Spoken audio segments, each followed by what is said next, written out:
Hey guys, this is Dylan from Dylan's 3D Printed Lures. Today we're going to be going over the 3 different kinds of fishing line, their pros, their cons, and which would be best for your situation. Starting off, we've got what everyone is going to be most familiar with, which is mono. This is a general purpose beginner's line, basically. This is a good all-rounder. It has lots of line memory, which on spinning reels can be very bad when you're spooling it up. You need to soak it to get rid of that line memory. So when you spool it up on your reel, it doesn't try to unspool itself as you cast or if you've got any slack. Has lots of stretch, tons of stretch. It is your most forgiving line as far as stretch goes. Next up, you have braid. I run reaction tackle braid on all of my reels, all my poles. I've got the 20-pound on my spinning reel, and I've got 40-pound on my bait caster, both of which I have no complaints with. Super easy to tie, super strong. I've broken tree limbs getting lures back that I have accidentally tossed into a tree. I've snagged it on rocks, everything else, pulled my lures free. Most of the time I come up with a stick or a branch that it's caught on. It does not break. Braid has no stretch, no line memory. It is what you're going to use in most cases when you are fishing in heavy cover, when you really don't want to lose your lures, when you want that instant hit when you go to set the hook. You have a lot more feeling with it as far as what you're hitting, if a fish strikes it or if you just bump a rock. I use braid on everything for that reason. I don't like to lose my stuff. Fishing lures are expensive. I don't like to lose them. Next up, you've got what a lot of people are not going to have experience with, which is fluorocarbon. Fluorocarbon is basically invisible when it hits the water. It is your most invisible line out of the 3 types. It does not float, it sinks. Braid floats, does not sink. Mono is a little bit in the middle. It will semi-float.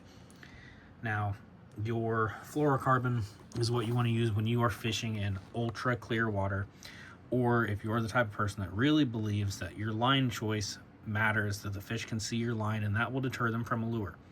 In heavily fished areas, I can see that. And ones that have, people on them fishing every single day, they're seeing every kind of lure, every kind of line, I can understand that.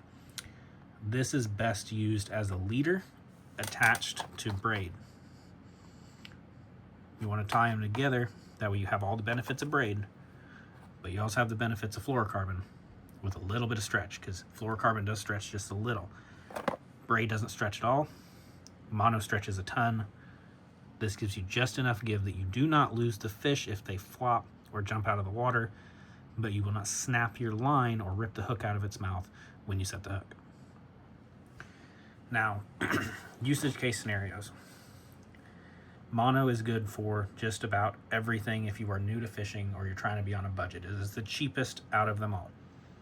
You will find this at most of your local tackle shops. You will find it at all of your local Walmarts, Myers, anywhere that sells fishing reels and line and all that, tackle in general. That's going to be your best all-arounder. You can also use this as a leader with braid as well, or you can go mono to fluoro. I don't recommend it because of all the stretch, but you can do it. These 2 pair well together. These 2 pair well together. Braid, you're going to use when you want no stretch, you want all the feeling. You want to punch through leaves, punch through lily pads, stuff like that. When you're topwater fishing, that is what you want. Now, you can pair them together and have that invisible line. I just run straight braid. I've never had a problem with it. I don't think it hurts my hookup ratios. Maybe with panfish where you can rip the hook out of their mouth a little easier, but with bass and catfish, braid is the way to go. It is the most tear resistant or nick resistant. If you nick that line, it's going to snap. If you nick that line, it's going to snap. That is very prone to snapping. You have to inspect it constantly, which is why I don't use it. I have it strictly because it was on sale. It was half off. That's the only reason I have it. It's 8-pound line. I'm probably not going to use it. My kids might use it though. Who knows? I use this. You can find this online on Amazon or on Reaction Tackle's website for a very good price. And you can normally spool, like I normally just get the little ones. I spooled my whole reel, like this is 150 yards of 20-pound line. I don't know about you, but I'm not going through 150 yards of line a year. This one, same thing, 150 yards of 40-pound.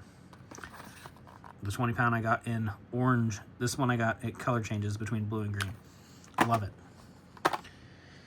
This stuff you should replace once a year. This stuff you should replace once a year. This stuff you can probably go a couple years without replacing it.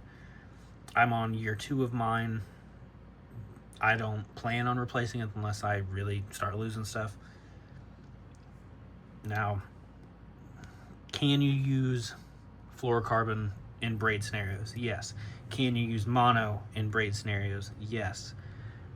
It just has a ton of stretch. So when you go through the weeds, you're going to fight the weeds more than anything instead of just being able to rip through them on braid.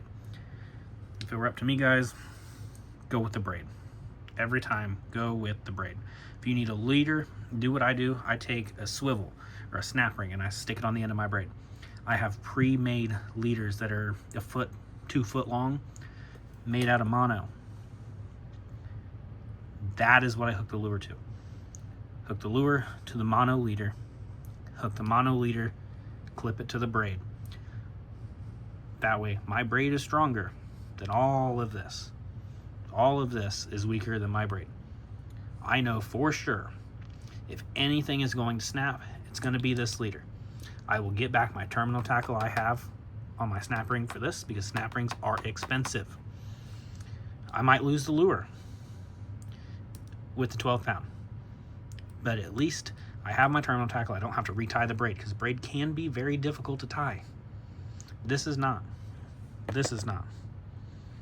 Most time I'm throwing really cheap lures, or I'm throwing the ones that I have printed myself. I have made them myself.